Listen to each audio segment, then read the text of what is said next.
ত্রিপুরার প্রাক্তন মুখ্যমন্ত্রী তথা সিপিআইএমের প্রাক্তন পলিট ব্যুরো সদস্য মানিক সরকার আজ আগরতলা এক শ্রমিক সমাবেশে কেন্দ্র ও রাজ্যের বিজেপি নেতৃত্বাধীন সরকারের বিরুদ্ধে তীব্র ভাষায় সমালোচনা করেছেন।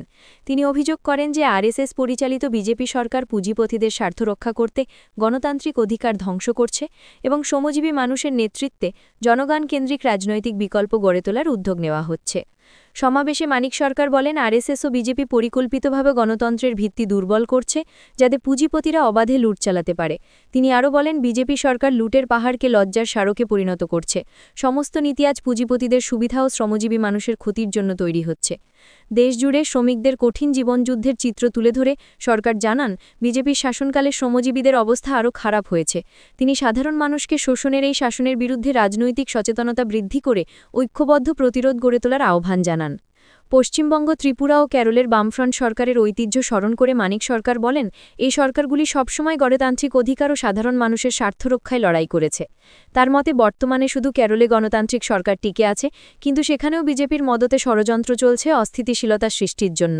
কেরালায় বাম গণতান্ত্রিক পন্থার একটা সরকার আছে।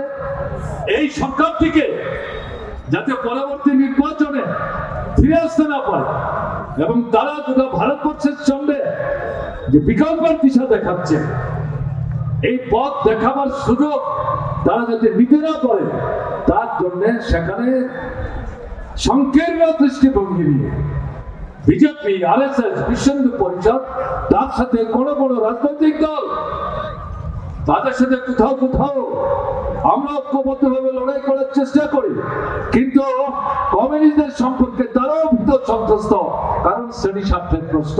তারা সম্মিলিতভাবে সেখানে গভীর ঘৃণা ষড়যন্ত্রে নিজেরা লিপ্ত হচ্ছে।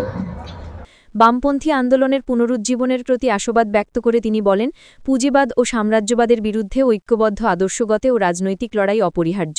শাসক দল জনগণের জাগরণকে ভয় পাচ্ছে, বাধা যতই আসুক জনগণ জয়ী হবেই। লাল পতাকা হাতে সংগ্রামের পথে এগিয়ে চলুন বলে তিনি আহ্বান জানান। এই সমাবেশ সিপিআইএমের চলমান উদ্যোগের অংশ, যা শ্রমজীবীদের মধ্যে রাজনৈতিক সচেতনতা বাড়াতে এবং বিকল্প গড়ে তোলার লক্ষ্যে আয়োজিত হয়েছে। এর ফলে রাজ্যে বিরোধী রাজনীতি নতুন গতি পেতে পারে এবং শ্রমিক আন্দোলন জোরদার হতে পারে।